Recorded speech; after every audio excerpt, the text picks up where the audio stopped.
Hi, guys. Welcome to the show. I'm very excited to have my next guest. He is the one and only, so knowledgeable, so insightful, and so wonderful. Global wealth transfer. What can I call you? Expert? That Beyond guy. expert? It's that guy. You were No, the guy really. who said the thing. Really. Like, I can't make heads or tails out of this whole global transfer thing. But when you come on, you bring such clarity that I can actually take what you tell me and actually make sense when I'm talking to somebody. That's what I love about you.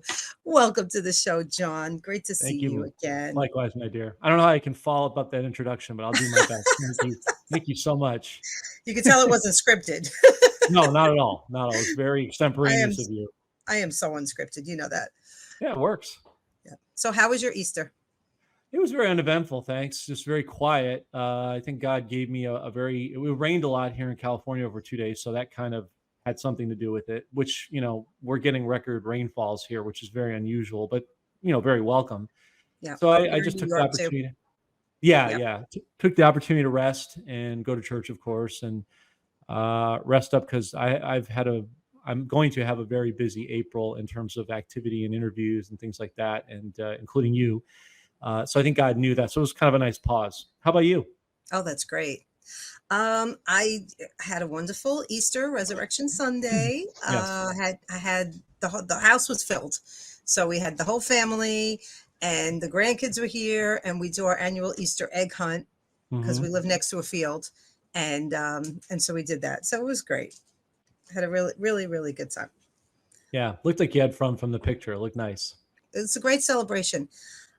The funny thing is, and I have to say this, I said I had this great idea. Okay, so the Easter colors, right? Everything is Hmm. colorful, like colored eggs. So I Sure. go out and I get, and anyone that's friends with me on Facebook would have seen the picture, but I go out and I get all different color dinner plates and I set them all around the table. And now my daughter Frankie comes down and tells me, "Would you believe this?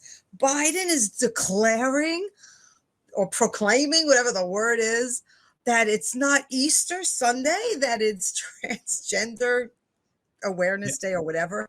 And I'm Yeah. like, oh my goodness. I said, I just posted the picture of all my different color plates around the table. Now it's going to look like I'm celebrating transgender with their flag. We were laughing about it. I said, so ridiculous. I said, Satan is so jealous Oh, that we yeah. are paying so much attention to Jesus on that Sunday. That's the only reason. It's so obvious now, John, Yeah. isn't it so obvious? Well, Like of course. nothing surprises us anymore.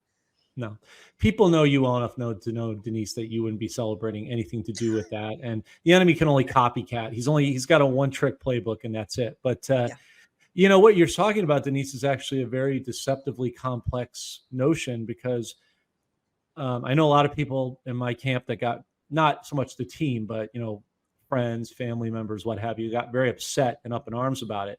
I think that was what President Trump was allowing to happen, kind of like God allows Satan for a season Yeah. and then flushes him out. I think President Trump was allowing that to wake people up. I think that was part of a wake up program to get the normies who are still Yeah. kind of on the fence or kind of treading water to react. I think it Yeah. was what it was designed to do.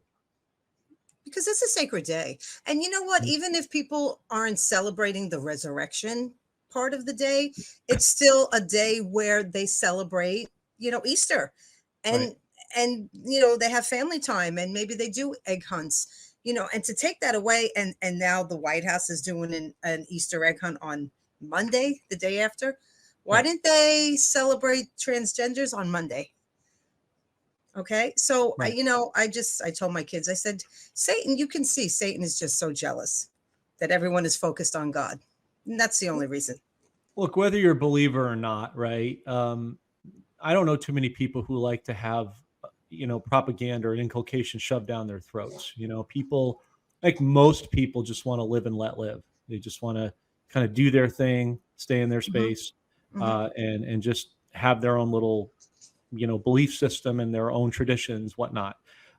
Whether, like, again, I'm just making a point. Whether you're, gay or I straight or agree. whatever, there's a lot of gay people I know who don't want propaganda shoved down their throat. Absolutely. So it's not a branding. It's a freedom, a sovereignty issue. And when that's again, that's to wake people up. When that gets that flood gets at your doorstep, which we're Mm-hmm. about to see financially as a segue to the conversation. Yeah. You know, I had a great conversation last month with Bill Holter, and I'm having him on again. And I want to reference him to 2 points, if I may, which is a good, I mean, we're still going to talk about whatever, you and I, because we know each other, but it's a good transition to the meat of the conversation we're going to have. Mm-hmm. So Bill Holter is a broker. He works for Miles Franklin, precious commodities dealer. He's been on X22. I'm sure you've seen him many, many times. Okay. Bald-headed gentleman, mustache, very straight, no familiar. nonsense, straightforward guy. He's been on our show 3 times, going to be on again the end of this month. And, you know, he was saying that people have a not in my backyard mentality, right? Like, as long as it's not happening in my backyard, I don't care. But then one Friday, you're going to come home from work, and Monday, a 72-hour event when all the banks collapse and all the stuff, and, you know, we've talked about this many times on your program, unfold in each other like a cheap suit. You're not going to be able to get access to cash. Your credit and debit cards will not work. Now that floods at your house, you're going to have a lot of scared, a lot of, you know, angry, ticked off, confused, disillusioned. He even used the word, people that, because now it's finally hitting their doorstep. And it's not that because the Bible says in Proverbs, don't delight in the misery of others, but it's good in the sense that it's going to level the playing field, like Trump says, because now everyone's going to be affected, both rich and poor. No one's going to be able to say, I got mine, I don't care. That attitude goes away very quickly when it starts hitting at your, you know, your door. Absolutely. Anybody who says, oh, that could never happen to me. Oh yeah, you better think again. Look at what, and this is a whole can of worms I'm opening up, but look at the whole P. Diddy situation. You know, in my industry, music, I've known for years how dirty these people are. I knew they were. Music industry, as a whole. Yeah. Well, you know, just hip hop. Oh no, you know, I met Richard Branson. You know, that whole story with Virgin, and I saw it close up, and I knew, like, you know, I don't want to get mixed up in this. I want my music so badly, but not like this. And God loves us enough that He won't let us even hurt ourselves. He'll go to great lengths to protect His children, and you know many stories in your life to that, right? But I would like people to check out obviously our show, but also tie in Bill Holter for the part 2 point.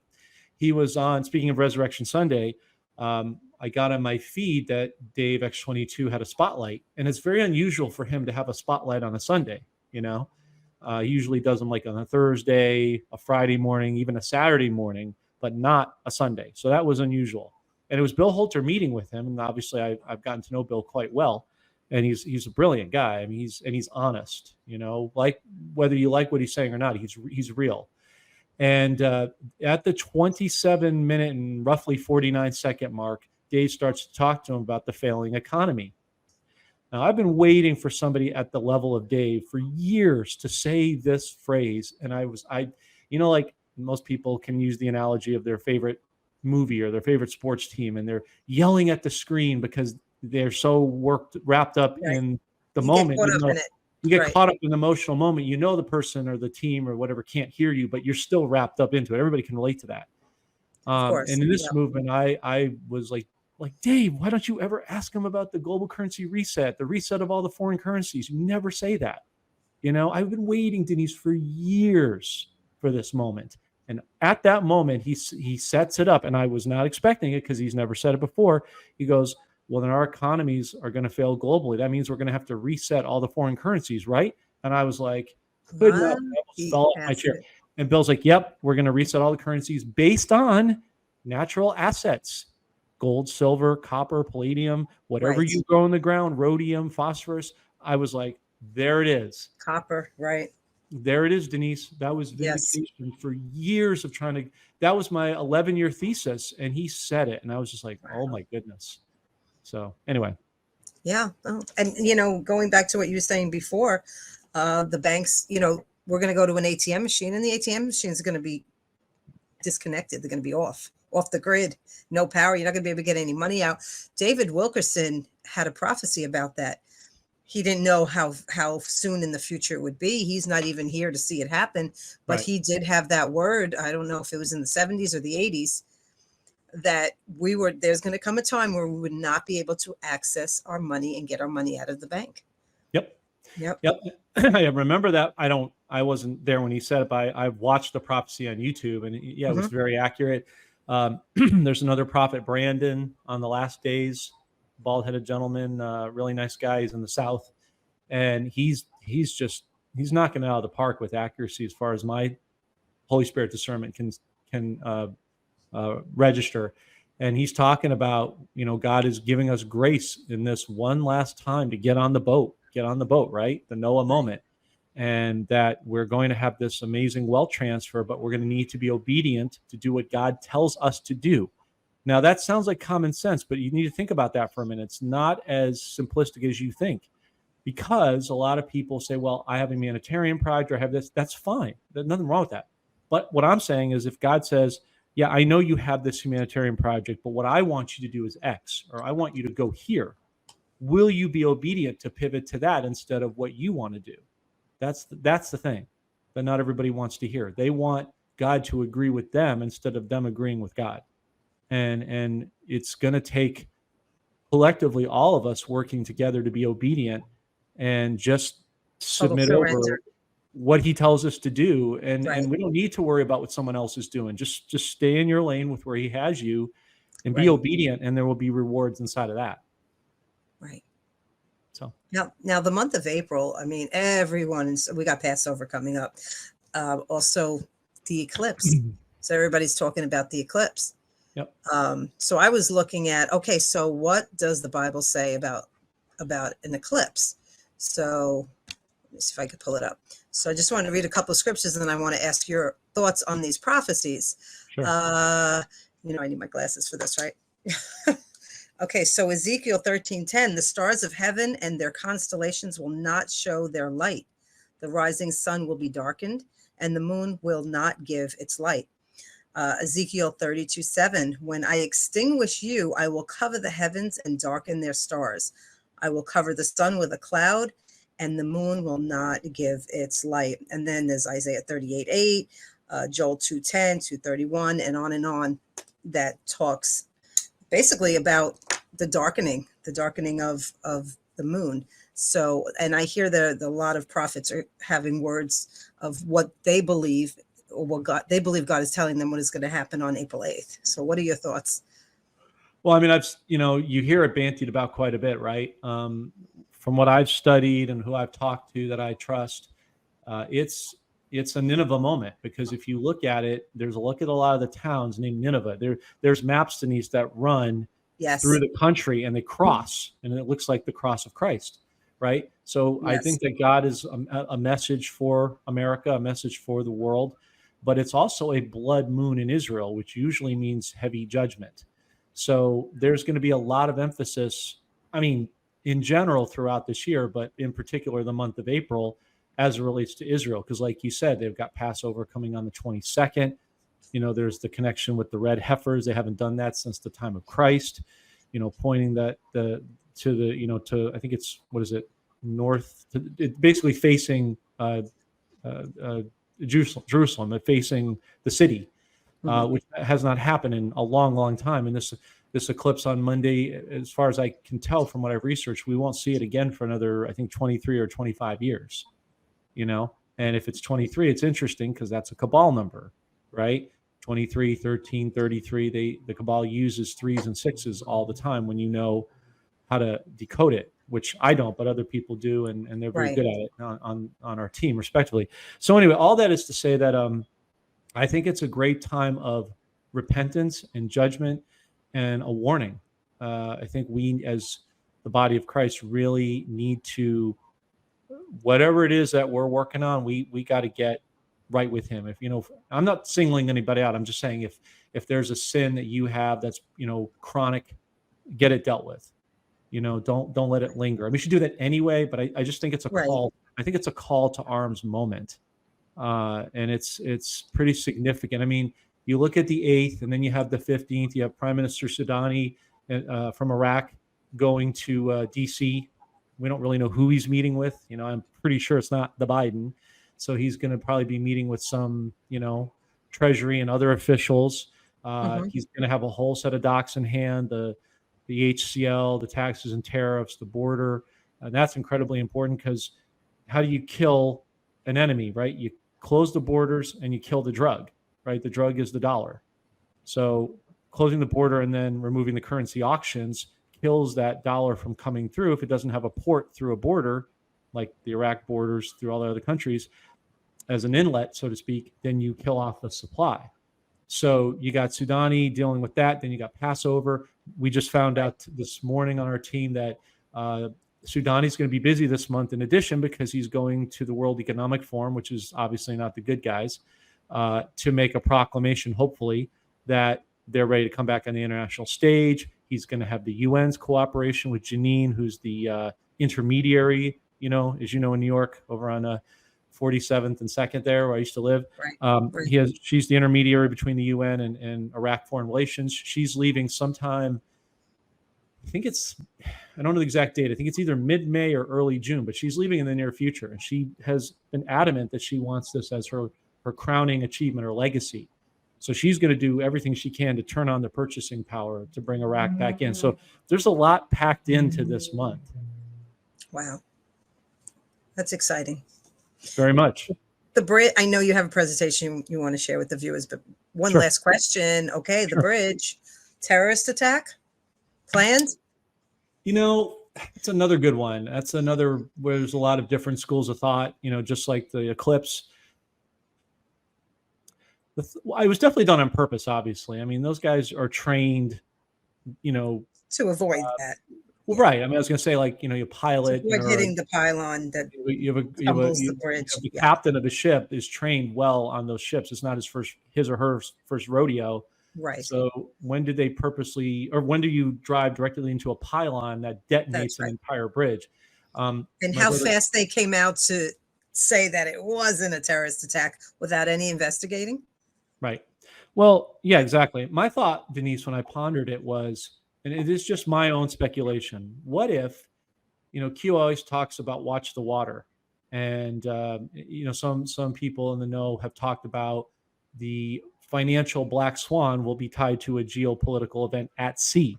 Now, it wasn't obviously in the Aegean Sea or the Red Sea or the Pacific Atlantic Ocean, but it was technically at sea and water. So what if that was a foray into the beginning of a black swan event? Because I think this weekend, I'm going to probably butcher the name. I'm sorry, folks. Sawanaw, Oklahoma, that borders on the Arkansas border. They just had a bridge go down there. And I was interviewing SG Anon yesterday, and he believes that it's his contention that this is going to be a cacophony of events happening, a chain of events, because that bridge, the Francis Scott Key Bridge, was the 27th largest port in the country. I looked it up. So they had to reroute a lot of those ships and supply chains to other, ports to offload it. But it's going to take them, they're saying, 10 years to rebuild it. Right. I'm not sure about that, because I think with Trump, with what he's going to do, he's already probably got a plan to do it much quicker. But that's that's the gravity of what that bridge represented. I also read that there were some engineers that had been complaining about the deficiency of that bridge for quite some time, that there were structural issues that I guess went largely ignored. I didn't go into it, super deeply, but on the surface of what I read, that was discussed. So it was obviously how that comes out after the fact. Yeah. After the fact. I mean, like with Boeing, that whistleblower, my God, talk about that whistleblower, huh? Coming out and exposing, and now he's gone. There'll be more that come out. It won't stop there. Somebody else will come out and be courageous, and hopefully they'll be able to finish the job. That's a scary thought now when you're flying, Oh, well, it's funny, Denise, because I'm glad you said that. I used to fly Alaska pretty routinely. I was with them for about 12, 13 years, because they do a lot of flights out of, LAX to Fort Lauderdale, right? And they're typically in the first terminal, so I could just get right out and go to the rental car and go see family. Right. But they're a heavy Boeing alliance. And I have, as we've talked, I've had nothing but issues with them since my flights in December and January, not arriving on time. Right. They had a 4 hour and 15-minute layover on the jetway, the runway. Couldn't even take off, a brand new Boeing plane. And then January 6th, was it 6th or 7th? It was that Friday night of the first weekend of the new year this year. In Fort Lauderdale, they had that. Where was it? They had a plane that the fuselage blew out, right? Oh gosh. And I think I was supposed to be on that plane, and I missed it because my flight was the next day. So it was God's grace. But you hear stuff like that, and you're like, Yeah, there I don't before know the grace of God go by. I tell you. Well, if we didn't have God's protection on us, there's no doubt about that. And Yeah. there's so many mighty warrior angels protecting us that we don't even know about. That's right. Beyond That's our own right. personal guardian angels. But and you the good thing is as a believer, you can ask for as many as you want. You just have to access it. Yeah. But yeah, so I'm like, you know what, I'll go JetBlue from now on because I don't have this problem with them. Yeah, but I like JetBlue too. Yeah, I do too. Boeing, I don't know what kind of future they have. Remember, Trump said he'll make a deal if there's a deal to be made. So maybe there's a clue there. Who knows? Yeah. So. Okay, so you have a presentation I'm really looking forward to seeing. Yes, ma'am. Okay, so let's see here. And who helps you with this? Well, thank you for that easy softball there. We have a very diverse and amazing team, as I've said to you many times before, of men and women who are just great, humble bond servants. I would love to mention them all by name, but most of them have asked to stay anonymous. One of which I can mention. Yeah, I know, right?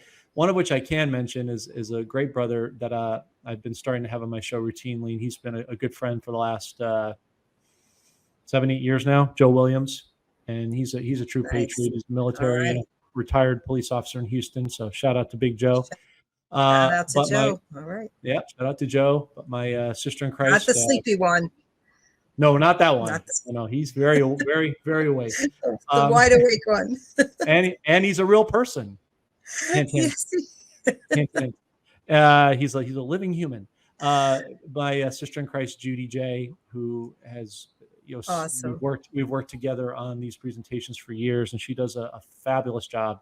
And she also wanted me to pay homage to you. She's a big fan of yours, so she appreciates the platform. Tell her I love her. She'll see this. I love you, Judy. I had to say that so I'm not in trouble with her later. You do walk and I do Cary Grant. Judy Johnson. Whoa, I tell you. She likes that impression too. So that's funny. You guys have a lot in common off the bat. And we could check the trivia on this, but I'm pretty sure that Cary Grant never said those words. But people imitate him saying it. So yeah. Well, you're a great movie historian of the classics. You would know better than I, but I'll take your word for it. Yeah, I mean, if somebody could send me a clip of him saying it, that would be awesome. Absolutely. I don't think he ever did. Yeah, you would know better than I would. But anyway, so that's the team that helps put this together. We all kind of, my friend Garrett always says, many hands make light work, I think that's from Matthew, if I remember right. And so this team is great about just humbly, everybody this person has a piece, this person has a piece. We put the information together, and then, Judy and I kind of, put the slides together, and she's great at, knowing the order and arrangement of things. So that really helps when it comes to process flow of the information making sense. Yeah. Well, a lot of people are visual. I'm visual. I have to see it to grasp it, so that's why I love the presentations that you show us. Well, thanks. Yeah, I'm the same way. I like to see it too, because then it's like reading a book. You can start, your imagination can start, taking you places. So I totally get that.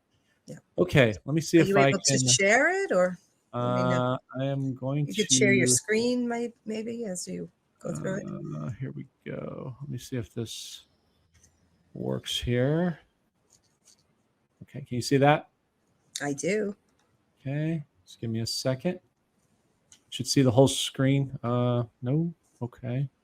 Okay. Do you see the whole screen now? I mean, the whole presentation. I do. You'll be able to control it if I. Put it in there?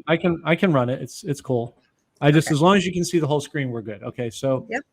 So this is for your show, obviously, and we're quick to always remind people that only God knows the timing of the reinstatement or the revaluation, depending on the currency, right?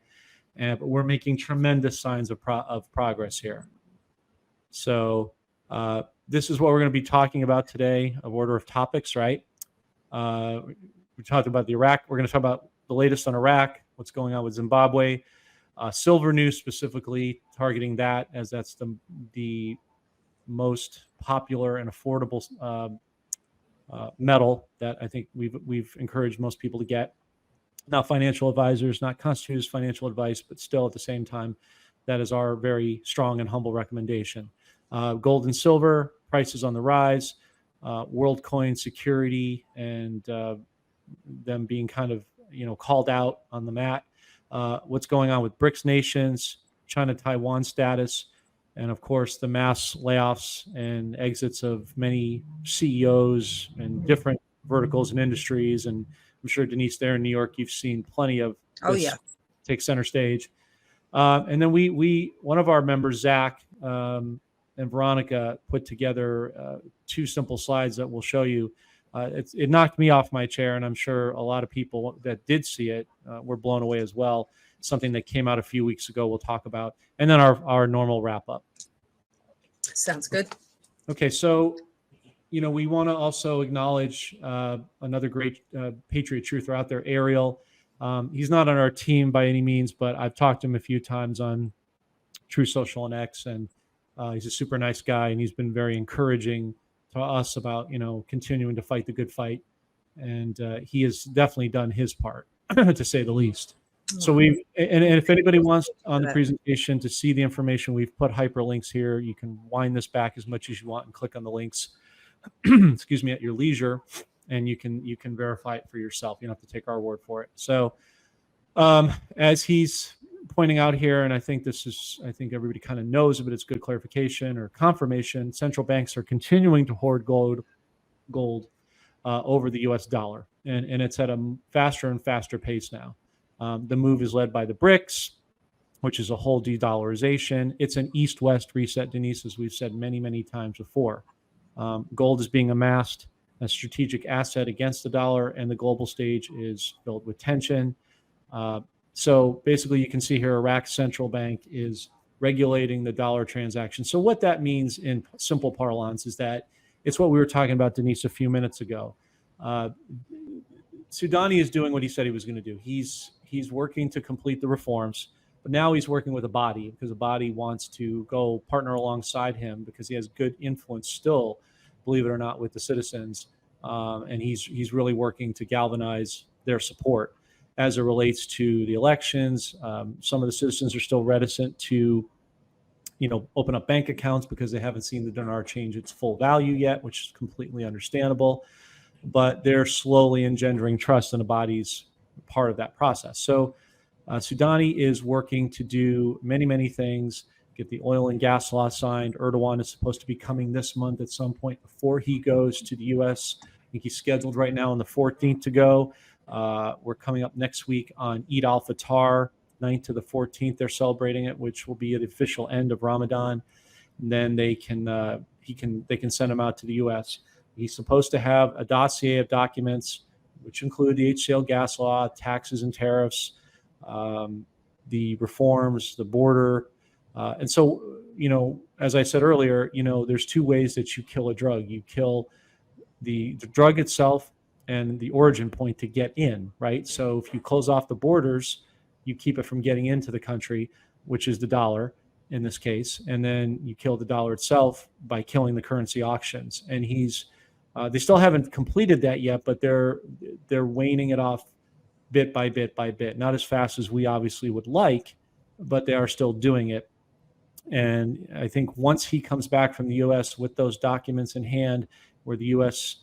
tacitly up front agrees to do it, and the UN supports him, then he's going to come back to Iraq, and you're going to see all heck break loose with Maliki, who's an Obama Sortero holdover, who has been living off that drug of the dollar for at least the last 14 plus years.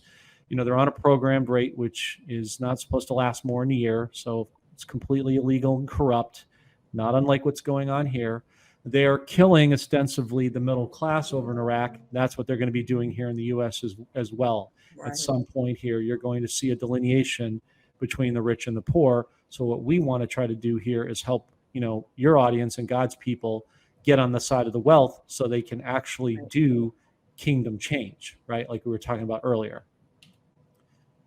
Okay, so moving to the next slide, Zimbabwe. So what they're doing is very interesting, Denise. Two main things that I see here, right? Firstly, they're letting their current currency free fall while they replace it with what? Gold, Gold. right? Sound familiar? Like what we might do here in America? Yep. Hint, hint. Yep. Obviously, that's a given. For those who know, they know. But they also did something very cleverly and covertly. They launched another 3 satellites last week in Zimbabwe. We have to ask ourselves critically, why would they do that? Well, isn't Elon Musk working to fire up Starlink satellites all across America and throughout the world, right? They're doing it set to start in July because they have elections set, I believe, August. One of my followers pointed this out a long time ago. August 23rd, I believe, is the official date as it stands right now for their elections. So they get ahead of it by launching up the satellites. So they know they're going to try to cheat, just like we do, just like many countries, right? And so that they can have free and fair elections and catch the cheating and reverse engineer the process. We watch for Nelson Chamisa, we've talked about before, is a Christian and is very ardently saying that the first 3 orders of business he's going to do, not unlike President Trump, restore the sovereignty to the people, remove the corruption, and back all bonds and dollars in what? Gold, because they have the gold. I had Dr. Scott Young, a good friend of mine, on a few weeks ago. He'll be on next Friday with us. And he pointed out very astutely that they have just discovered 13 trillion tons of diamonds, right? Wow. Recently, a geologist just went there. We put up on our Telegram last week, and he did an excavation in Zimbabwe, and he found the largest amount of physical gold in the world there, which I've been talking to you about with our team for quite some time, as you know, from our past shows. So it's just coming out. The truth is just coming out more and more and more. And Zimbabwe was very big on hydroxychloroquine. That's right. That's right. That's correct. That's why they had some of the least amount cases of COVID or injuries or deaths. Right. Exactly. Just like the Amish here. Exactly right. So, and as we pointed out before, you can see the visual here where it says on the Zim bond itself, 100 trillion. I promise to pay the bearer on demand. Possession is 9/10 of the law. Whoever's holding it is in possession of it. And it will be backed in gold. I don't care what people say.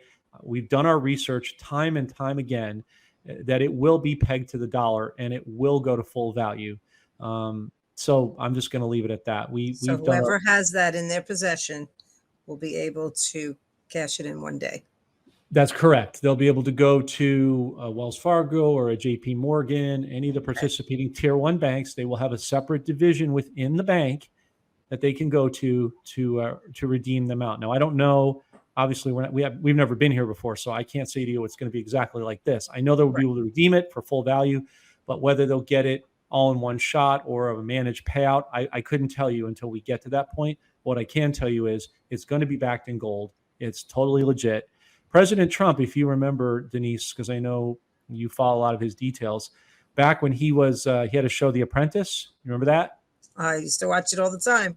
Well, he gave a contestant offline 100 trillion Zim note, and he said, hold on to this for dear life. He said, it's not worth much now, but in the future, it's going to be worth a lot, and you'll be glad you had it.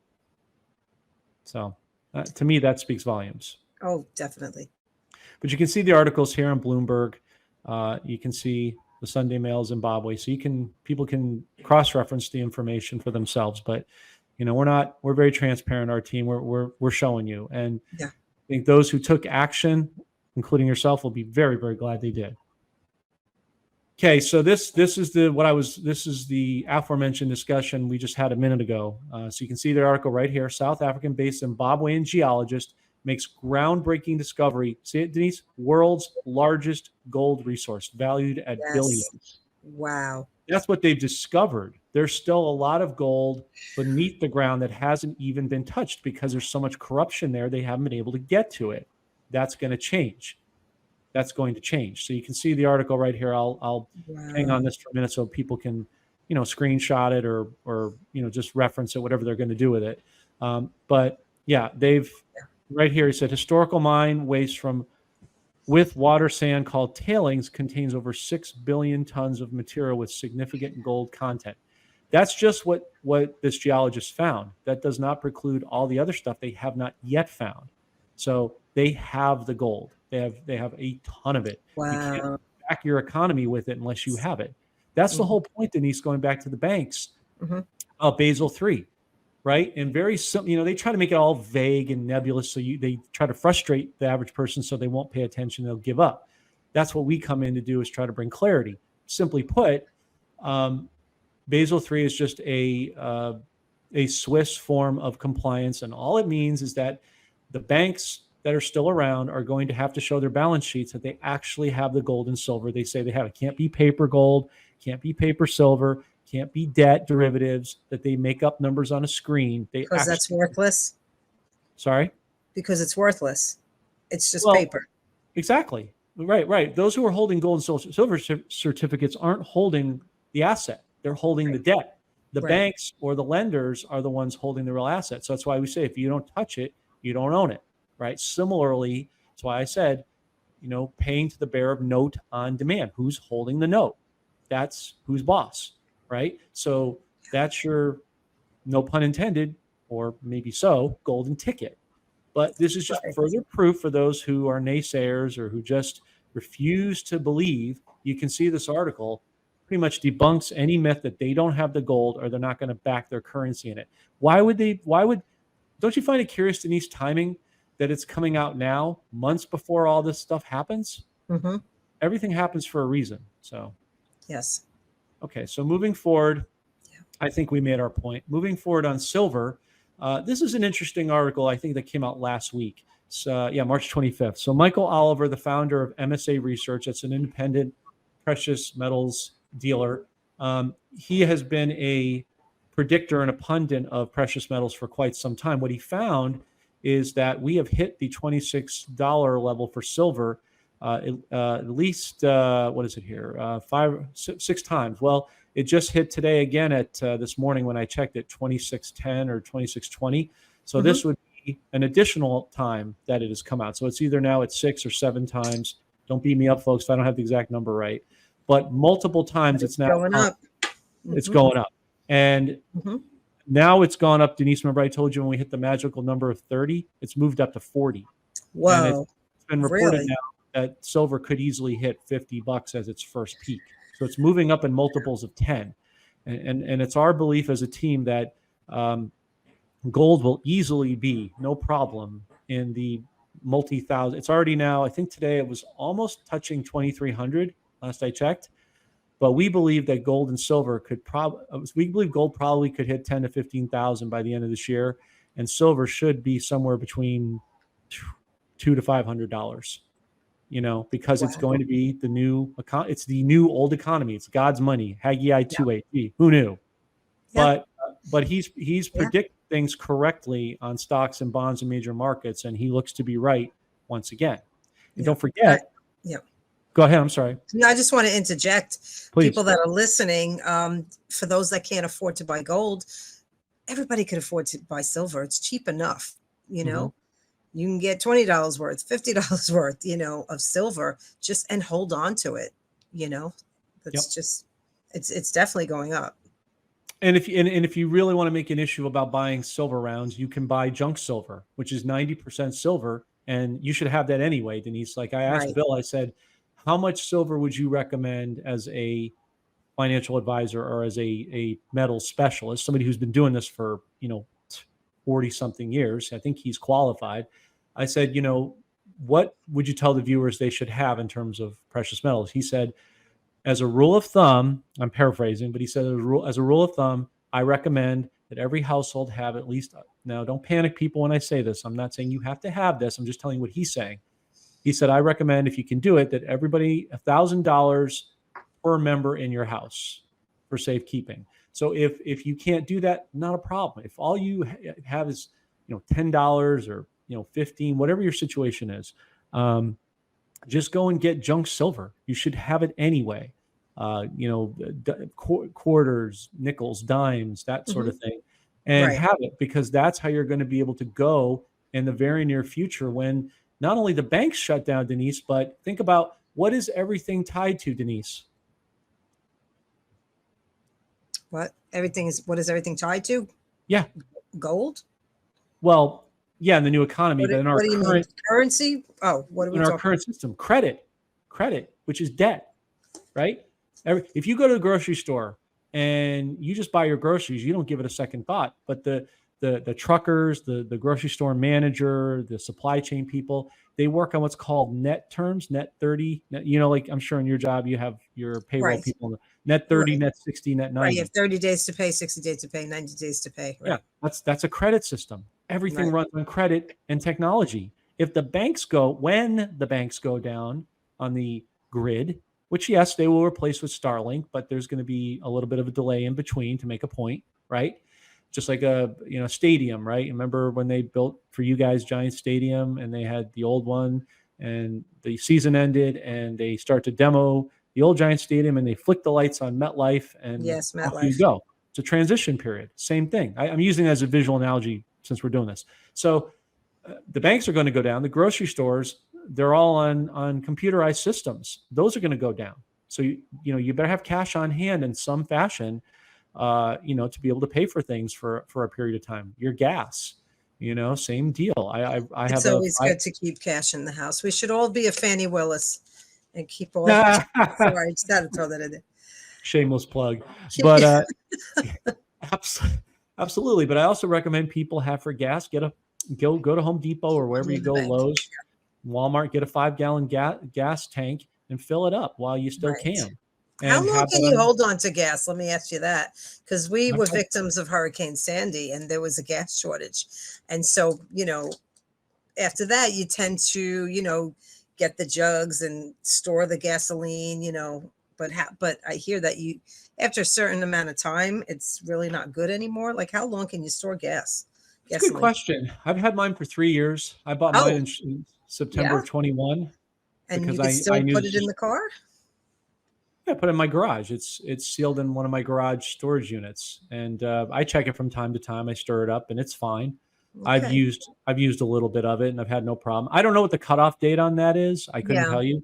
I'd like I don't think you want to go 10 years, but right. I think you're probably safe 3 to 5 years. But the point of getting it now is because when we have gas lines again, like my parents talked about in the 70s.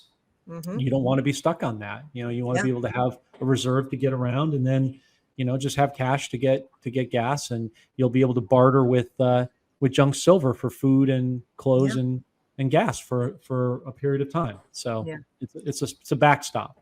I have to tell you, during Hurricane Sandy, the gas shortage was so bad. People were on Staten Island. They were driving over to Jersey and trying to get some from there. I waited in line for 3 hours. And they ran out of gas 3 cars ahead of me. So I couldn't even get gas, after waiting 3 hours. So gas shortages, gas lines, not a good thing. No, it's not going to be good. Nope. And with the junk silver, get yourself an empty coffee can. Like what did we do back in the day? And whenever you have extra change, when you go to the store and you give them, bills and they give you change, drop it in every night into the coffee. It'll add up. And just hold on to it. Put in your chock full of nuts jar. You'll be just fine. That's right.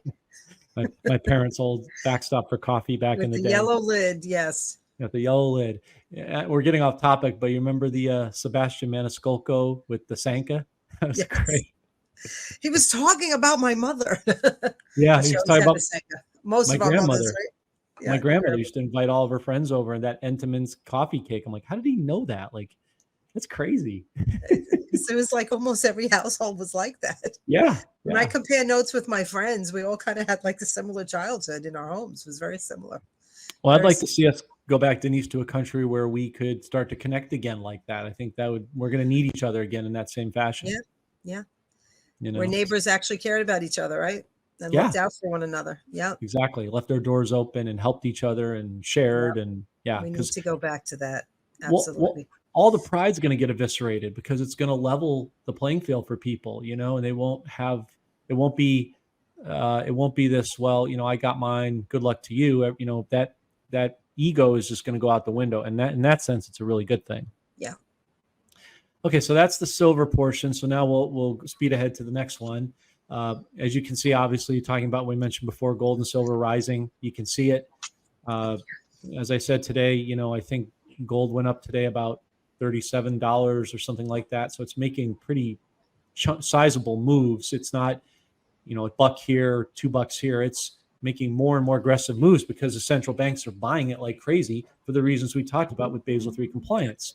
That and people are starting to wake up. Like you see Costco and places like that are selling gold and silver and selling out. That's a huge untapped market for Costco that used to sit bare. And I've even seen Denise in I had to get my watch battery replaced the other day at the mall, and they're selling gold and silver too. So people are getting hip to what's going on from a business standpoint. Anyway, there's a big thing going on with the yen, Denise, that we need to touch on, because I had a show last week with Greg Manarino and we talked about this.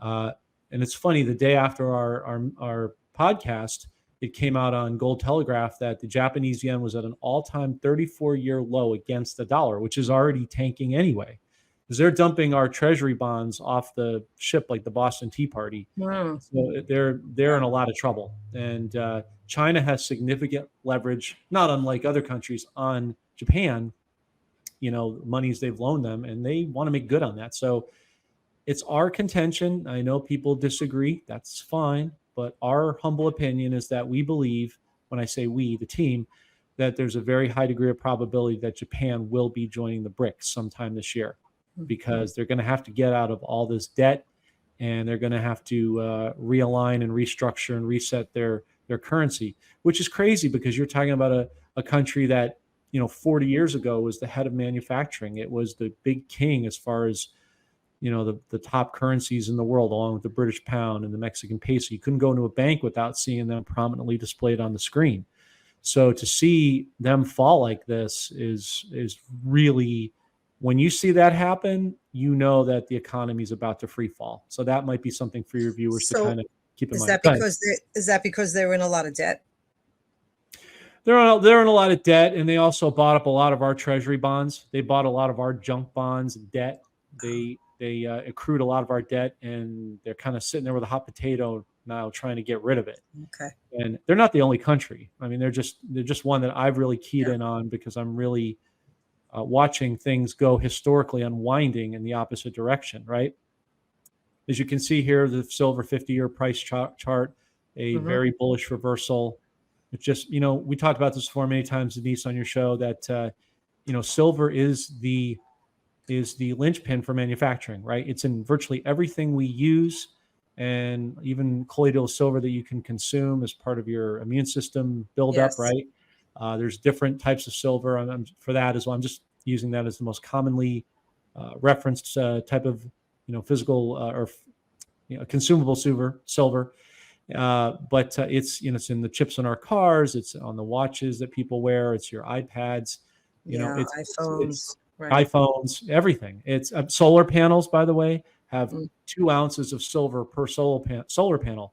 So here in California, it's not uncommon to see houses with large amounts of. I'll walk in my neighborhood and I'll look at the solar panels and I'll count. Okay, that person has 200 ounces of silver on their roof. They don't even know it. I mean, it's crazy. Once they find that out, they're probably going to go rip it off and try to extract the silver somehow, and cut it off or melt it down, because it's just a matter of time before people realize this. It's just, the problem is, by the time the mainstream of society realizes it, it's already too late. It's already happened, right? So silver is going to do nothing but go up, just like gold. What's interesting is that as we see the stock market, money moving out of it, doesn't matter how much they pump it up. As money moves out of it, it's going to move like water. When it gets unblocked in a dam, it starts to find its way through rocks and through other crevices, right? It moves and it flows. Similarly, when the money moves out of the stock market, it's going to go into many places. It's going to go into cryptos, and it's going to be going into precious metals and oil, right? Let's not forget, the price of oil is going to, I'm not trying to scare people, I'm just preparing you. Speaking of the gas point, we showed an article on our Telegram several weeks ago. Weeks ago is like months on our channel, because we do a lot of updates every day. But JP Morgan has predicted a price chart of, are you ready for this? $380 a barrel for gas. What does that translate to? It's about $17 to $20 a gallon. What did President Trump say at one of his rallies? He said, don't be surprised to see $15 for a gallon of gas or more. He was telling that's what's coming. So anyway, this is just a very good sign of us going back to a gold standard as a world, and the East-West reset for BRICS to de-dollarize away from our hegemony, which is a monopoly of the dollar off the necks of the rest of the world. They're tired of it. And I think, in truth, a lot of Americans are tired of it as well, because, you go to the gas station, niche, you go to the grocery store, you see it yourself. Every single month you go, you feel it, right? It's pronounced, that feeling. And you're not buying better quality or more quantity. You're buying the same stuff you probably bought a year, 5, 10 years ago, right? Yeah. But yet prices are going up. People haven't made the connection. That only happens when you have the death of a currency. You have a death of an old system. That's what happens. I wanted to inject, please, because I was in Pennsylvania, and I love to go to those antique shops and just, look at the coins and, the Morgan dollars and things like that. Mm-hmm. And I just wanted to, just let everybody be aware that there are fake gold and silver coins out there, so you have to go to a reputable dealer. You have to make sure what you're buying is the real deal. Just be very aware of that, and a lot of it is coming from China. Mm-hmm. They're making these counterfeit coins and selling them. Yeah, no, it's a really good point. Thank you for saying that, because I always recommend, when you're looking at dealers, whether it's a local mom and pop or, a big operation, make sure that they've been in business at least 25 years. If it's a family owned business, that's even better. Look at their reviews on Yelp, look to see what's your neighborhood, if anybody's bought, what their experiences have been. You can always go, on the COMEX, which is a financial chart, and that will tell you the price. Or you can just even go on Google, whatever, and just look up what the spot price is of gold and silver, and then look at what they sell it for. They usually as a rule of thumb, in my experience of buying gold and silver over the years, if they're doing, again, it's going up now with inflation, so you have to factor that in. But on average, if they're somewhere between $3 to $7 usually above spot, that's fair and reasonable, because they have to make a profit too. Right. But it's just, there's a line between, making a profit and just being egregiously raking somebody over the coals. And that's a way that you can kind of keep them honest and show them that you're educated. If they see you're educated and you've done your homework, they're going to respect you more than the average person. And they're going to probably give you more favorable deals. What's also interesting, Denise, we're talking about this, is Utah just yesterday removed the taxes and tariffs off of gold and silver in their state. So now we're virtually at all 50 states have no taxes when it comes to purchasing gold and silver. So that's a really good sign. New York and New Jersey have tax. Shocker. That's why I go to Pennsylvania. Yeah, exactly. I mean, my coins. Even here in California, they don't have the tax on it, which amazed the heck out of me, but very grateful. Cuomo was nice enough to do that a few years back. He slapped a tax, because we never had a tax. I mean, I've been purchasing gold and silver for years, and this was just recently, before he left office, he slapped a tax on anyone buying gold and silver. Yeah. What a generous guy. Nice of him.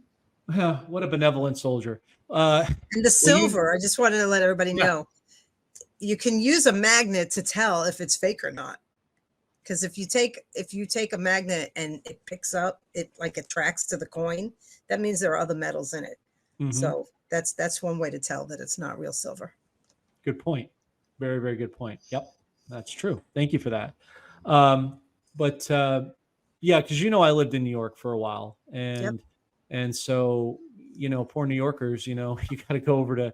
The girlfriend I had at the time lived in Jersey, so I was going over there to see her. But at the same breath, I was going to, when I would have a car at certain times, I would go over there to get gas. I mean, most New Yorkers have to go across to Jersey just to get a break on stuff like that. No, they stopped that too, John. They stopped that too. Really? They stopped that a few years back. Wow. Now the gas in Jersey is the same as New York, because that's exactly what was happening. New Yorkers were going to New Jersey for tax. I mean, to save money on the gas. Right. Yeah. And so now you're not going to get a break if you go to Jersey. But thank you for telling me. I didn't know that. If you want to go to Manhattan now, you're going to pay an extra $15 just to drive into the city for a congestion price. I heard that. It's awful. Isn't that awful? Congestion pricing. You've already de-incentivized people to go there. You're just further trying to drive businesses away. I mean, it's that's crazy. I think they need money to pay for the illegals. Well, yeah, that's my theory. Nah, I mean, that's going to be short-lived. I mean, this is all, unfortunately, as real as it is. It's also serving as a wake-up operation to get people really ticked off and involved, that are still sitting on the sidelines. We're gonna have to come together as a nation here, and there's no doubt about it. Yeah. So anyway, but thank you for that information. That was good. I think that'll help a lot of people as well. So real quick on this one, we don't have to spend a whole bunch of time on it, but another great source of information, Insider Paper, that we use quite a bit. Portugal suspended Sam Altman's WorldCoin over data privacy fears. This particular coin, I think, was going to be tied to the CBDCs and is definitely part of the New World Order. Oh, boy, look at that. Yeah, really? So they kind of, as you can see right here, they began operating last year, providing users with a digital identity and world ID. No good. Yep. That's what I'm just highlighting it so people can see. Yeah. So they caught that one. I was really, really happy, Denise. I don't know what your thoughts were about Javier Milei. He went in there a couple weeks ago and shut down their central bank, their primary central bank in Argentina, and he just got rid of the fat of 70,000 government workers. I mean, he's really trimming the fat over there. It's got to come here. It will be. It's got to come here. Yeah. We know who's gonna help with that endeavor. So, okay, so that's that. This is a nice visual, Denise. Speaking of visuals, this paints I think a nice image for people to see how everything correlates, right? So BRICS, everybody knows what BRICS is: Brazil, Russia, India, China, South Africa. And inside of that anagram family is all these countries that are jumping on board. Nigeria has made it clear several weeks ago they're going to plan to join BRICS. What's interesting about them is that they're not far removed from Zimbabwe. So we expect Zimbabwe to join the BRICS as well. It makes perfect sense with South Africa, obviously, in the mix. We talked about Japan already, and our strong belief that there's a high degree of probability they will have to join the BRICS, and with the leverage China has. But there's now coming out about a total of 81 nations getting ready. It was 39 or 40 initially, and now it's doubling. And there's discussions that Texas is working to join the BRICS as well. So we might see a lot of individual states within the U.S., particularly the red states. My future Tennessee state, I'm sure, will be joining the party. That will join BRICS and secede away, because Trump, as you know, during the pandemic, revised the Constitution in November, right before the elections, and in it he made amendments that allowed the states to basically self-govern away from the corporation known as the U.S. And so, Texas is leading the way in that initiative. It's not been passed yet, but they're fervently working on it. They're also going to have their own digital gold token coin that's exclusive to Texas, and I know Tennessee is going to be doing that, and many other red states in that part of the country.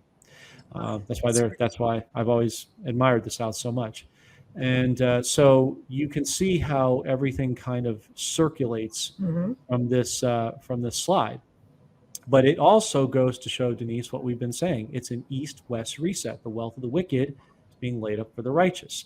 We're seeing a de-dollarization away from the corrupt SWIFT system, the central banks. You see what Malay is doing. You're going to see that proliferate around the world. Everybody's seen Ireland and Spain and France and England. The farmers are standing up and they're saying no, right? And the people are galvanizing behind them because everybody loves the farmers for obvious reasons, right? Salt of the earth people who also just happen to feed us. Who knew? We're also going to see Iraq join the BRICS. We're still waiting on the announcement from the World Trade Organization. I'm prayerful that that is going to happen before Sudani comes to DC on the 14th.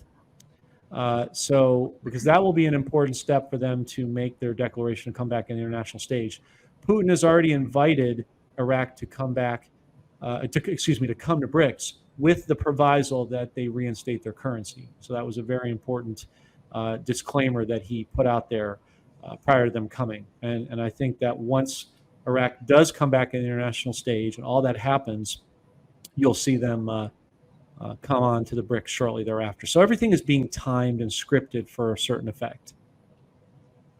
Okay, we talked about this already with Japan, and here's the article just so people can see it, right? It's back on March 27th. As you can see here, SG Anon, speaking of the man himself, Right. Rightly pointed out this article about Financial Service HCC. They held an emergency meeting on the strength of the yen Wednesday and expedited the meeting's itinerary a day up. And this is also backed up by Reuters, which is a very well-known source. So they're in trouble, and they know it, and they're going to have to make some very quick moves and decisive moves. And I believe, as we've said before, based on all this, that they will do just that. Mm-hmm. Okay, so I think he's been very instrumental, I have to say, because SG, when he first came on the scene, he's very knowledgeable. I mean, he's done a lot of deep dive, but he wasn't so, in tune with this until I believe, until he spoke with you. And I think he started doing more research. And I think you're very instrumental in having him do deep dives and learn more about the wealth transfer. Well, thanks. Again, the team we have is influential in and of their own right. And so, as I've said before, so wonderfully humble. That's why I think God has blessed us with such a great team, because he knows he can trust us to use it correctly, and that there's no, ego here. It's just about being in service like you do, Denise, all the time. But it's just, I'm a big fan of him, but I was always wondering, just like with Dave with X22, why he doesn't bring up the financial. And it's interesting, Denise, because I had approached him a couple of years ago, and he was, he does his file shows and all that kind of stuff. And he had said, hey, here's my email if you want to reach out to me. So I took the liberty of doing that. And I said, I would love to do shows with you, on the global financial godly reset, the East-West reset specifically. And he wrote back very kindly and said, my mentor and I don't really focus very much on the financial. And so I just figured, as you know, Denise, everything is in life is God's perfect timing. If something doesn't happen right then, sometimes it's not meant to be, but sometimes, God answers prayers, yes, no, or wait, right? And this was a seminal example of just waiting. And now to hear 2 years later, now that we've been afforded this platform, I think God was timing it for effect. And I tried one more time to Laura, his producer for the Overture, and thankfully they accepted. And I just started working in the financial components, because they really do, truthfully, the geopolitical and financial it's very much a marriage between the two. You can't have one without the other. It's just been our strong belief that the reason that we focus on the finances is because we believe that the wealth transfer for God's people is the best way to make wholesale changes, globally. And those who have the money have been subjugating the rest of the world this whole time.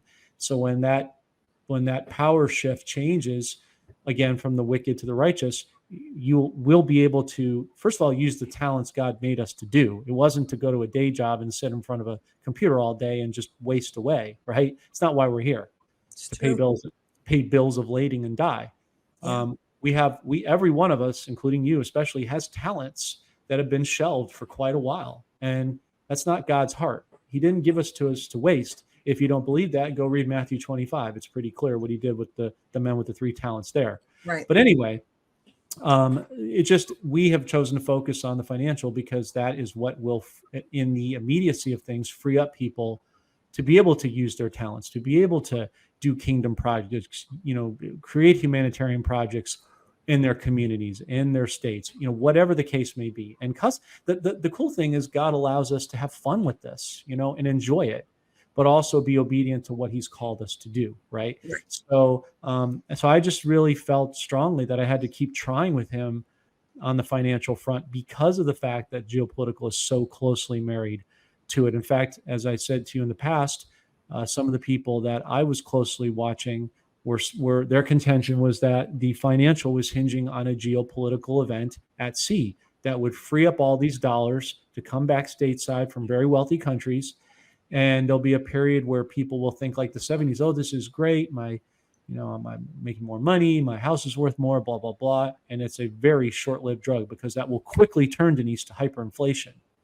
But what that will do is power up some of the private placements, which will find its way, to set up the reset when people go to exchange, their currencies and bonds and what have you in the respective banks. It's a necessary thing to turnkey the rest of the process. But thank you. I'm glad that when we had our show yesterday, it'll come out. Yeah, and it's great to hear him, talking about it. I'm going to have him on Friday. Oh, cool. Yeah. So are you planning on talking to him about the finances as well? We'll see where it goes. Possibly. Yeah. I have other topics that I want to touch on. So of course. Maybe. Yeah. Yeah, but I'm just grateful to your point that we have an opportunity to bend his ear about the. I mean, that's my observation. That's how I see it. No, I appreciate that. Thank you. Yeah. So anyway, I don't want to belabor you. How many more slides do we have? Just a couple more. Oh, a couple more. I didn't want to hold you up or the audience here, but I didn't want to gloss over the points either because they really do connect quite nicely. Yeah, no, and I don't want you to do that. No, you're fine. We're good. We're good on time. Okay, cool. Well, anyway, China, Taiwan, it was just something I talked to him about yesterday on the show, funny enough. And my point to him was, look, we know it's coming. Trump even said it, that it's next. And it's been kind of dormant. It's kind of been under the surface, just kind of treading water, but I knew it was coming. And now we see this article coming out about the discussion of China, Taiwan. This is Kristalina Georgieva. She's the managing director of the wonderfully nefarious IMF. She took over for Christine Lagarde, who's running the European Central Bank. To me, that's like running from the frying pan to the fire. Yeah. It's like being, the governor of a state to being the mayor. You're just trading one headache for another, basically. Mm-hmm. And in a way, it's kind of a demotion because you can ask a lot of European countries. When I've traveled over there, they hate the euro because it kills them on the trade and export, right? They lose so much money when their products are going out of country. They get killed on that exchange. When I went to Italy, you and I, both of our heritage partly, they still use the lira. I mean, they use the euro, but they still have the lira, and they would certainly go to the lira exclusively if they had their way, as an example. So anyway, she's currently the front of scenes for the IMF at this point for the last couple of years.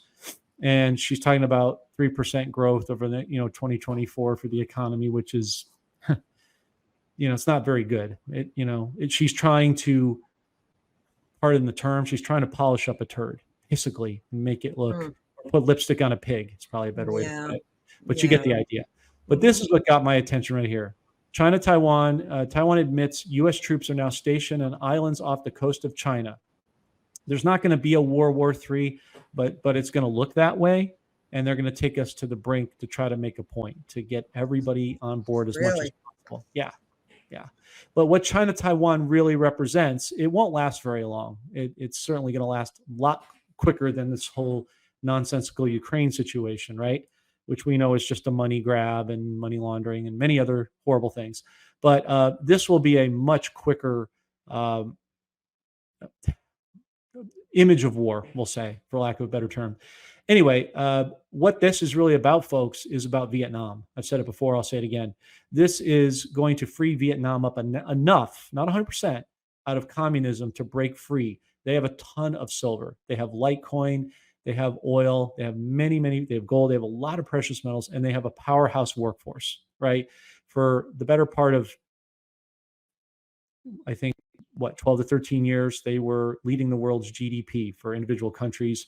About 60 to 70% of China's manufacturing base left China and went over to Vietnam, right? They make a ton of stuff. Samsung, for example, a lot of things. But this is what this wholly represents. So I would really encourage people to keep an eye on this and understand what it looks like and what it actually represents are two different things. And if you're holding Vietnamese dong, which we strongly recommend and have before, you're going to be very glad when this happens. Okay, so talking about closures and layoffs, I think this is a very broad subject that everybody's familiar. Just highlighting a couple of small emphasis points. We can see Denise right there. You're in New York. You know, my dad used to work at Penn Plaza, and before he retired, Macy's Day Parade, you know it well. They're Yep. going to be laying off thousands of workers and closing off hundreds of, I think they've slated to close, Dave X22 reported, I think 450 locations over the next 2 years. So, you know, what I find fascinating, Denise, is how people totally misread the situation. Think, well, that's just because of the internet and people are buying online. No, That's what they say. Very good, John. You're absolutely right. It's not accurate, but that is what people are saying. That's what people think. And I said, no, it's the economy. It's the economy. They can't afford to stay open.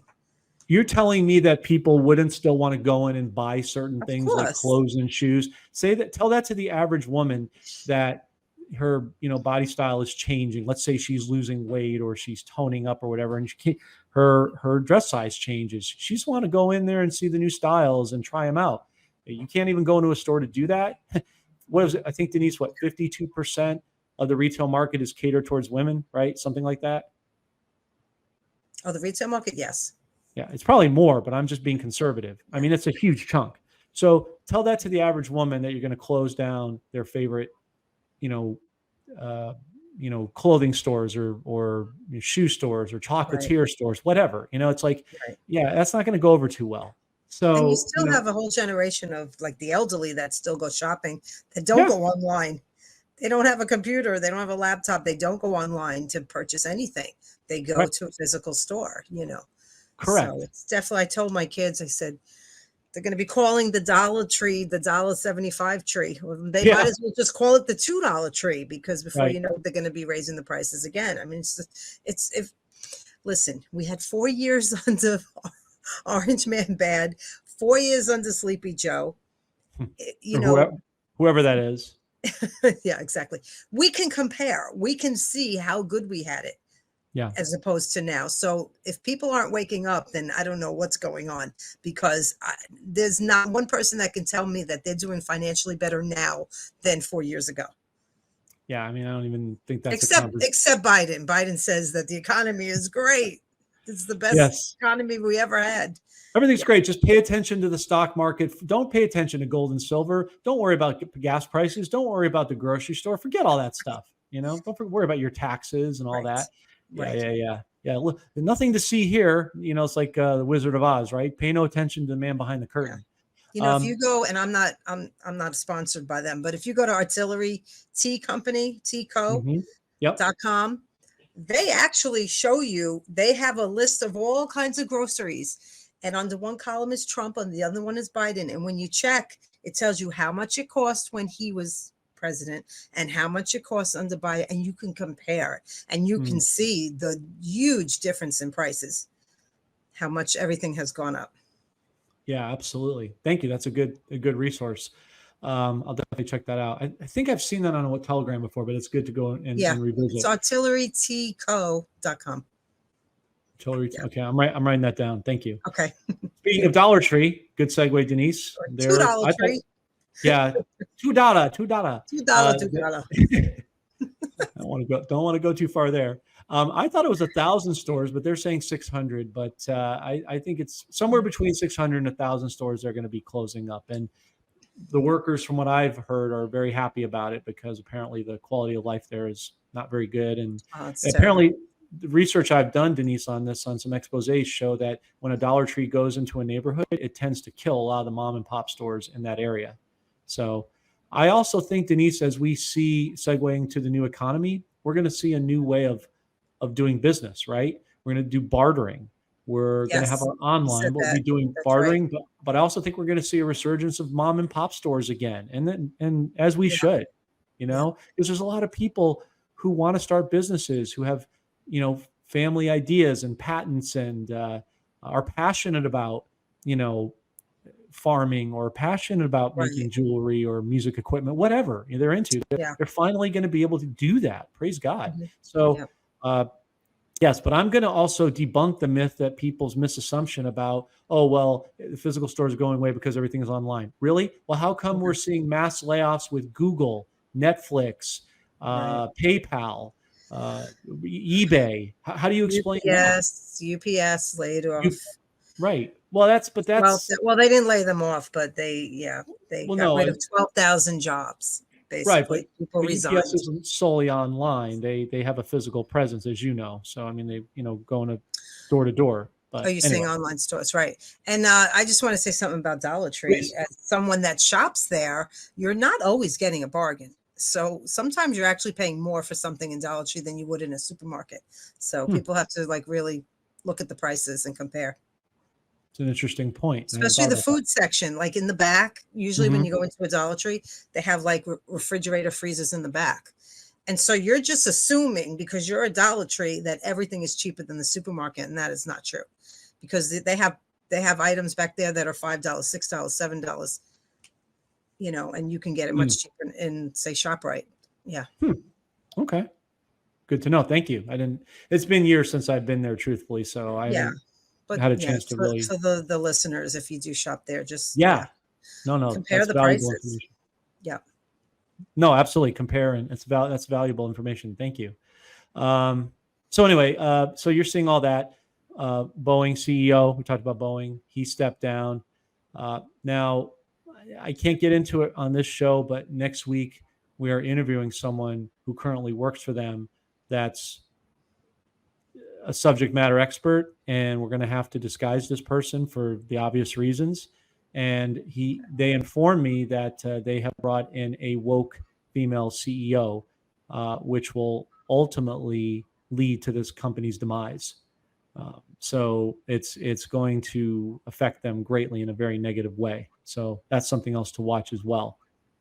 And then you see here Citigroup, sweeping layoffs, 5,000 layoffs last week.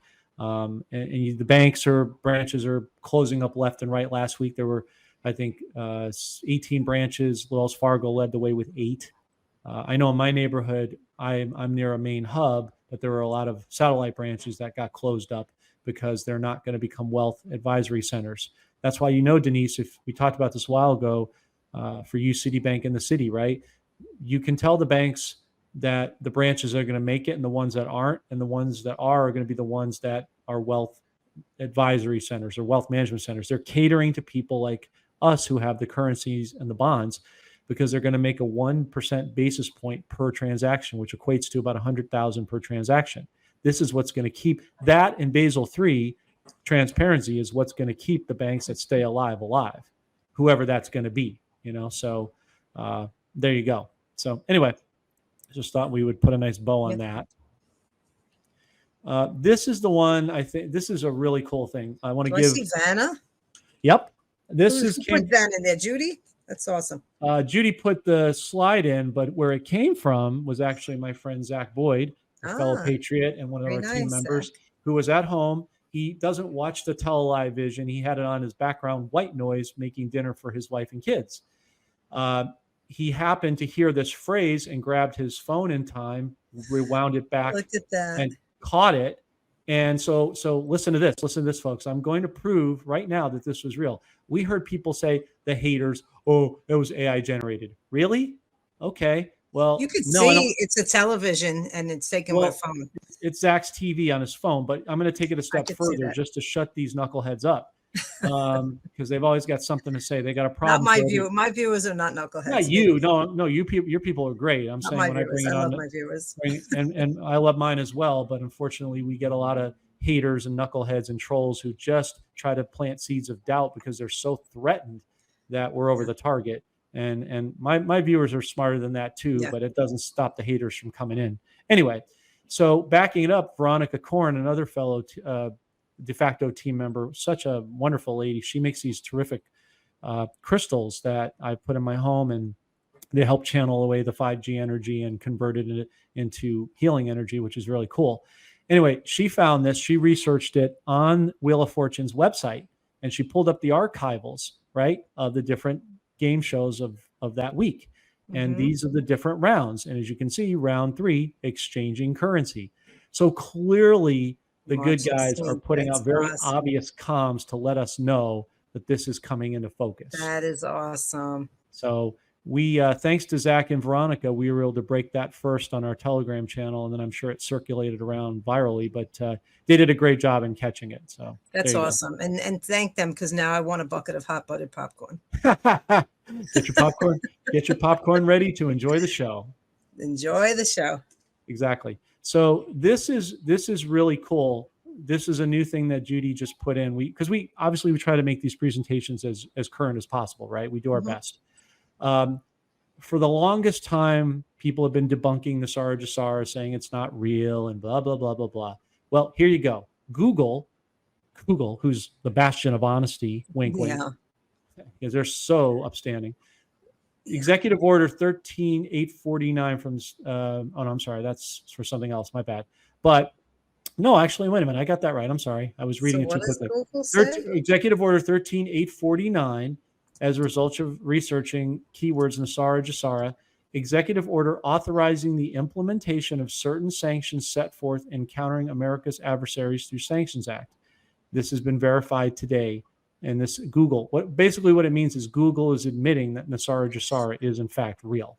I have to tell you something. This is recent. No, this is recent, because many times I have Googled Sara Jasara and that never came up. Yep. This is recent. Yeah. Yep. Well, that this is coming up. Yeah, we found it a few days ago. And wow. I want to give the credit on this one to Jasara.news. He does a great job of giving timely articles, and he helps us out with many copious pieces of information over the years. So shout out to you, Jasara. Thank you. Yes. Yeah, he's a good guy. Anyway, so that's a pretty stunning revelation, right? Yeah. Based on your reaction. Now, this is probably where, we're about done here, but this is a great place to kind of put the hammer down, Denise, on what we've been saying on your show and others for a while. And you can back me up. I've said this how many times on your show? In the aspect that we need to be watching Israel. There's two countries we need to be watching, in our humble opinion. Russia, right? Because we know what Putin represents. And Russia bailed us out of World War II. Some people know that, some people don't. They're going to historically do replication. They're going to help save the world geopolitically and financially once again. We already see them doing it through BRICS. So we need to be watching Russia, but the one we really need to be watching, funny enough, this month, Israel, right? And we've already talked about some of the other events, but here's the deal. When Soudani comes back from the U.S. and the WEF and all those wonderfully Christian organizations, wink, wink, he's going to be dealing with two battles: the U.S. militia, the deep state portion of the cabal, right, in our country, and dealing with the corrupt Iranian proxies as an artificially installed government. Where does that sound familiar? Right? So these countries copycat each other. So Iraq is going to have two issues buffering them to be able to reinstate their currency on their national stage. They're going to need help. Well, Israel's going to be the one. Trump said Israel's going to make a grave mistake. But is it a mistake, or is it scripted? In the sense that Israel is going to, they've already started, as you can see here. We caught this yesterday. And excuse me, pardon me. God bless you. Thank you. Sorry about that. It looks like, Israel's now, we got this yesterday, is declaring war on Iran. We found out and confirmed that they bombed, I think it was a hospital and some kitchen workers. Yes. Kitchen workers and some embassy sites, I believe. Now, again, obviously it's not a good thing and anybody perishes. We're not saying that, but what we're saying is things are not what they seem. It's a false flag event for something bigger. It was an unintended strike, right? Correct. That's what they're calling it. Correct. So what we're saying is, and we're not alone, Currency 365 is saying this, and other people in the know are saying it as well. But anyway, we're watching for Israel to make their scripted, quote, mistake where they're going to attack the secret nuclear power plants of Iran. That will be the event, as Kim Clement said rightly, that will help to free the dinar. When things seem at their worst, I will free my people. We believe this is how it's going to happen. And you're seeing that they're already doing, preliminary strikes, right? They're not even waiting for Iraq to go to the U.S. and get everything signed. They're already kicking the ball off. So we're going to be watching very closely once he comes back from the U.S. and from the World Economic Forum at the end of this month, around the month of May, to see the fireworks going off. It's just a matter of time before Israel does this. And once they do it, we believe it will be days to weeks. We will see the reinstatement happen. Now there's, Do go you ahead. see any, I'm sorry, No, go ahead. do you see any retaliation happening now? I mean, killing these people? I mean, do you see Iran like striking back now? Well, I think that was what it was partially designed to do, is get Iran to react, because the deep state cabal in the U.S. is they need a scapegoat. They don't have a war. We've talked about that. So they need a narrative, and the narrative is to blame Iran. Blame Iran. It's Russia and it's Iran. They're going to try really hard to get people's eyes off of things here stateside by saying, see, we can't do the best for you because of Russia and Iran. Look at what they did. They're trying to goat them into a war any way they can. But they're not going to get that, because again, this whole thing, whether people know it or not, is pretty scripted, unfortunately. But again, when what we just talked about happens, then you're going to see it come front of scenes. The beautiful thing, Denise, is we're watching it happen right in front of our eyes. Yeah. It's not just speculation or even prophetic dreams, which would be enough, but you're seeing it play front of scenes now. That's how you know we're getting really close. It's not my opinion. It's just, I'm showing it to you right now in front of you. You could see it.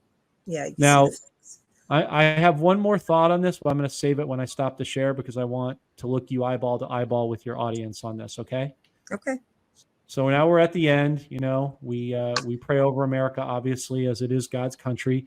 We give honor to Kim Clement for all of his wonderful prophecies over the years. Yes. We've discussed that many, many times. Mighty man of God. Yes. Absolutely. And, he was able to see President Trump in his first term get realized. 2 weeks later, he passed away. I think God was gracious enough to let him see that his prophecies did come to pass from the Lord. One of my favorite verses, Hebrews 11:1, faith is the substance of things hoped for, the evidence of things not yet seen. Too many people say incorrectly, I'll believe it when I see it. No. First, you have faith for it, then the quote proof comes out. That's right. I think I've been showing that to you in this presentation time and again. So that's a great picture of you, John, by the way.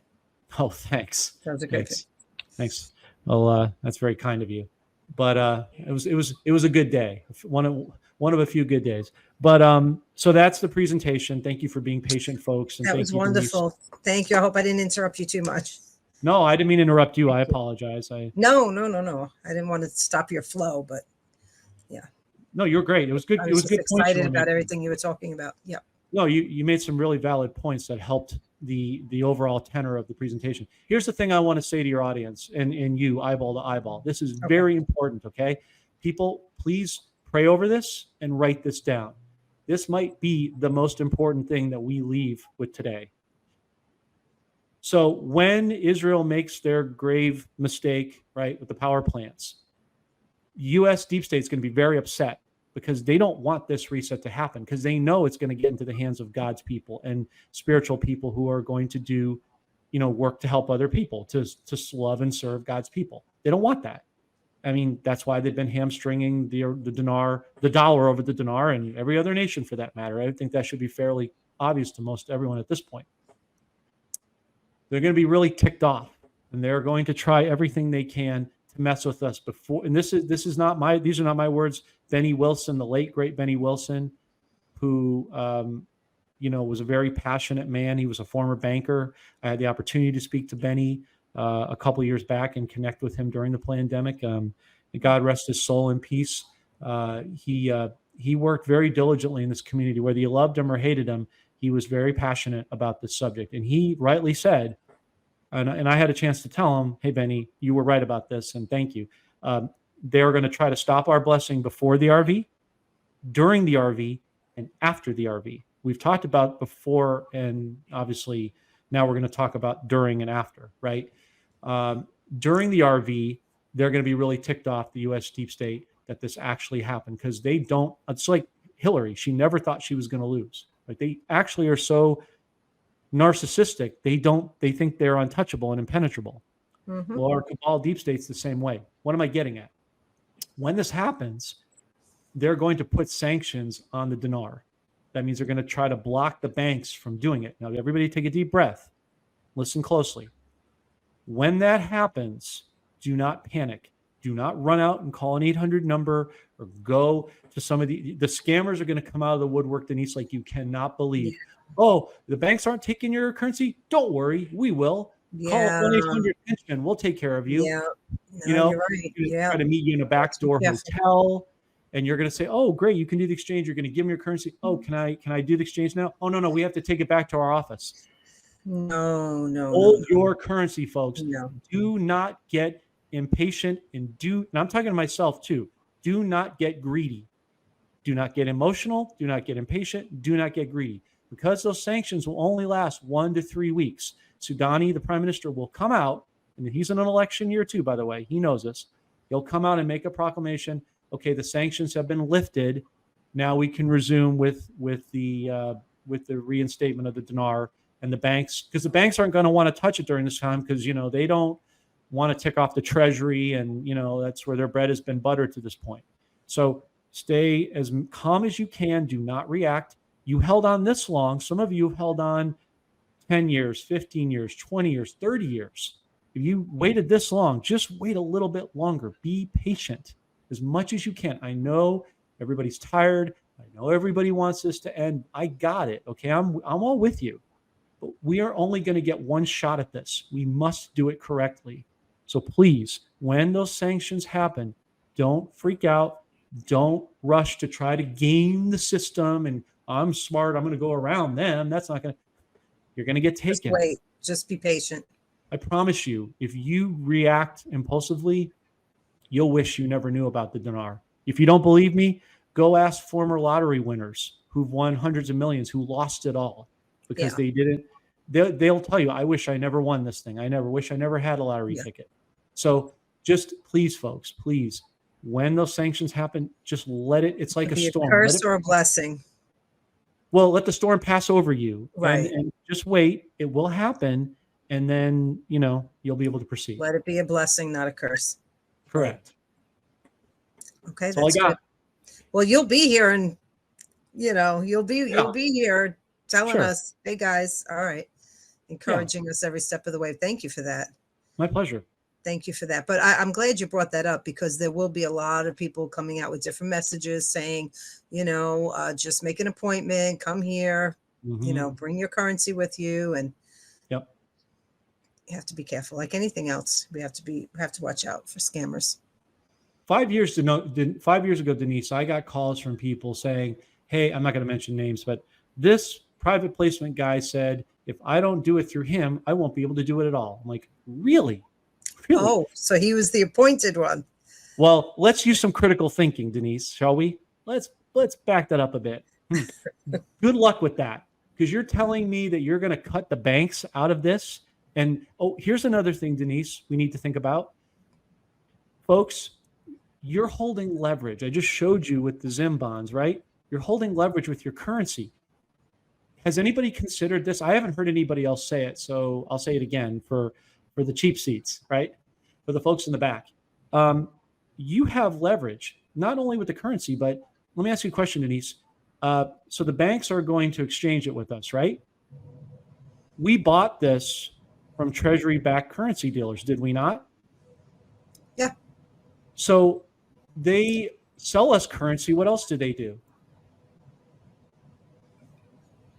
What, they back it up? What? They buy it. They buy it. Yeah. It's like when you go to Vegas, like, we'll buy and sell your jewelry or whatever. Right, Pawn shop. The currency dealers, the treasurers, they're going to buy it back. So you now have a bidding war. You have the banks and the currency dealers. So you have options. You can look at both sides and see who's going to give you the best deal, who's going to treat you the best, who's going to give you the most expedient service, right? So leverage that to your advantage. If you go to a bank with one note, like we said, it's just an exchange, folks. I mean, it's not just, it's life-changing, but the mechanism is simple, okay? I'm sorry, I have to laugh. I mean, I hear the most ridiculous, erroneous stories. An alien's going to be sitting in the bank measuring your heart rate. There's going to be there's going to be a machine that you hook your finger up to. And if your intentions are pure, I'm like, what are you talking about, man? Like, I've talked to these people. I mean, I said, you're going to laugh me out of the room, but please just verify this. They're like, you're not serious, right? I'm like, I'm just telling you what is being put out there by other people. It's ridiculous. It's just an exchange. You go, you deal with a wealth manager, you shake their hand, you ask to see the back screens of the most current rates. If you've done your research and it lines up, and you have, most important thing is God's discernment. If you have peace about that environment and you have peace about that person, proceed. If you don't, go somewhere else. There's plenty of options. You're not required to go and take the first offer you get just because they tell you. They're going to cater to us. Believe me, they know what this is worth. Their survival, along with gold and silver transparency and a balance, that's what hinges on. They need us as much as we need this. It's very mutual. So just remember, folks, you have leverage, and exercise that leverage, and just take one note and start. And then you can always go back and exchange the rest, when you feel led to do so. Yeah. Okay. And before I let you go, Chinese bonds, anything on that?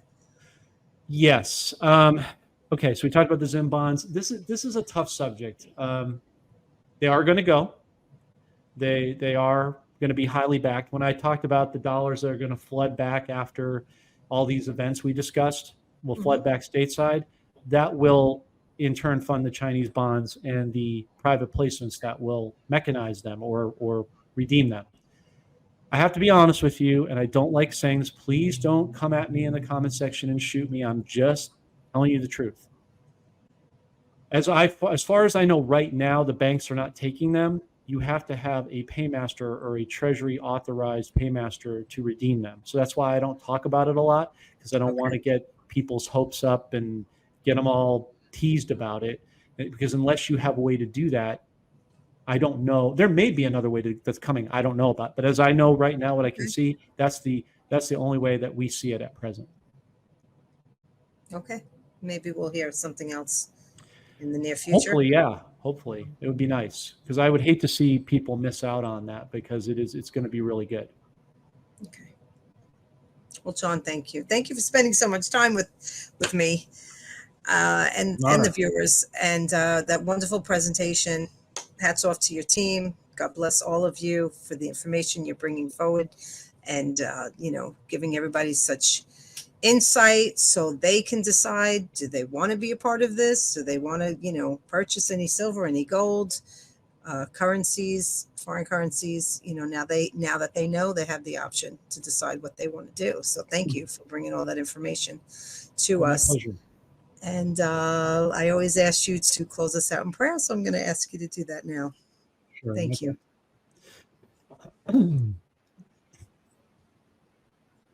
Precious Abba, Father, we thank you for this day that you have given us. We rejoice and are glad. Psalm 118:24 says that. Lord, I thank you for the opportunity to have a platform with Denise.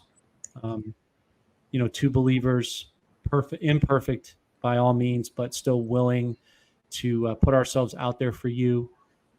We pray that this message resonates peace for your people, that they receive it in their spirit, and that they take it to you in prayer, in their prayer closets or in their walks, whenever they spend time with you throughout the day.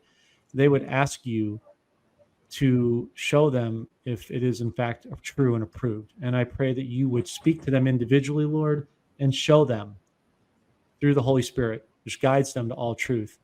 And once they get that peace, show them what to do in terms of action. You have a customized plan for each one of us. It is your good nature to bless us and not to see us fail, but to prosper us, to give us a future, as Jeremiah 29:11 says. And Lord, we just pray that that they would see the puzzle pieces coming together. And as they see it coming together, they would continue to keep their eyes focused and transfixed on you and what you would have them to do minute by minute, and how they should move throughout this process. And I pray that they would take this wealth transfer, this blessing, or I should say the next phase of this wealth transfer, because we're going into the second round now with the currencies and bonds and other things, that they would use it well, they would use it responsibly, that they would build a legacy for their children and children's children, as number says. But they would be flexible to move at the speed of thought that comes from you. If they have their own desires that you've put in them, that's fine. But I pray that they would be obedient to move where you tell them to move, even if it means that they have to preemptively move in another direction quicker than they would like, that they would be quick to be obedient and move in that direction, because there's a reason why you're doing that, Lord. You see what we don't see. As Isaiah points out, your thoughts and ways are so much higher than ours. And Lord, this is your blessing. This is not man's blessing. The military and all that are very important. And even certain people, good people in the treasury that want this to happen are important. But you, throughout your word, have removed men from positions that were nefarious. You put people in positions of power and you take away. So this is not man's blessing. This is not man's handiwork. This is yours and yours alone. And I pray, that's why I pray we would use it responsibly. The gold and silver are yours, Haggai 2:8. I just thank you that you have put us on the earth for a time such as this. This is a historical time. We will never see this again. And this will be talked about for eons afterwards. And so I pray that we are on the right side of history. And I pray that we would lock arms in this community and help each other, not put each other down, not try to right fight, not try to minimize someone else to make ourselves look better, try to be in competition with each other about petty insolences that don't matter, that have no kingdom value whatsoever. Because we will be judged by the words we use, Lord, and how we treated each other, right? And so I pray that the enemy wants to come and seek, kill, and destroy. Our strength is in our unity. Our strength is in coming together and finding the common bond. Let's help each other, Lord. Let's work together, not against each other.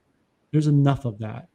We need to come together at this critical point, because the enemy would love to do nothing more than distract us with garbage to get us off the game, keep our eyes off of you at all costs.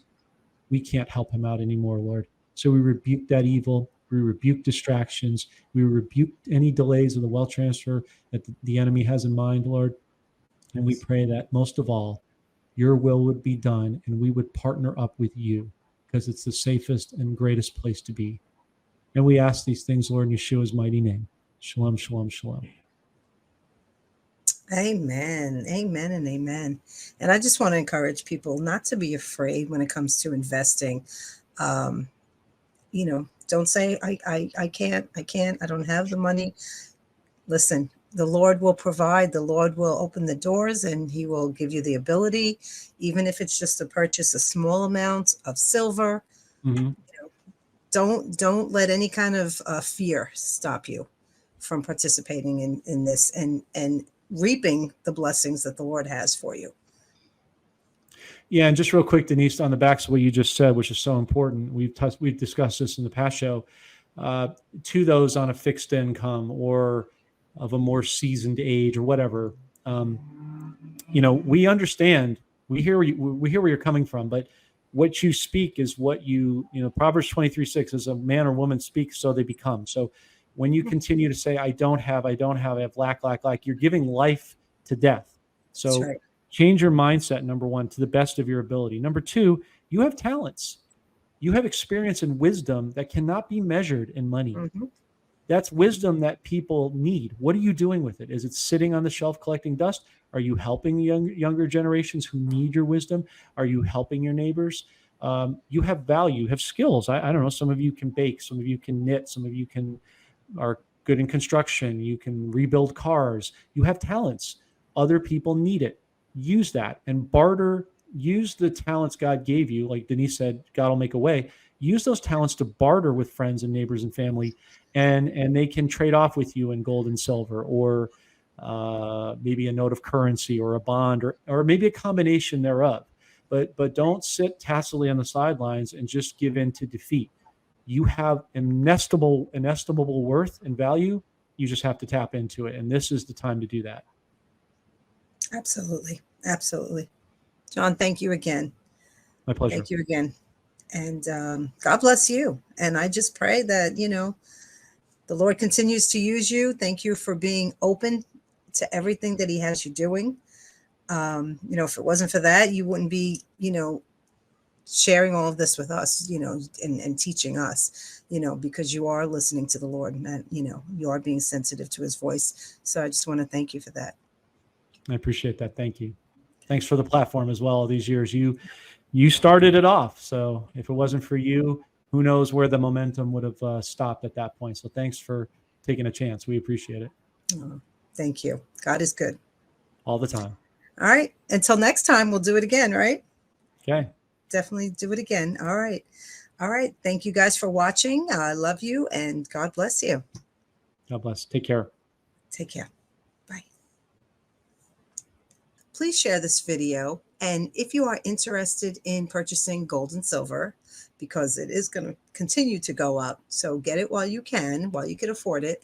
I would suggest my people, I use Swiss America. They've been around for a very long time.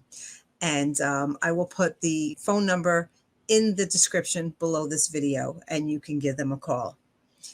And that's it. Subscribe to me on YouTube and Rumble if you haven't already, and on Telegram. The links are in the description below. Thank you again for watching. God bless you, and I love you. Bye, guys.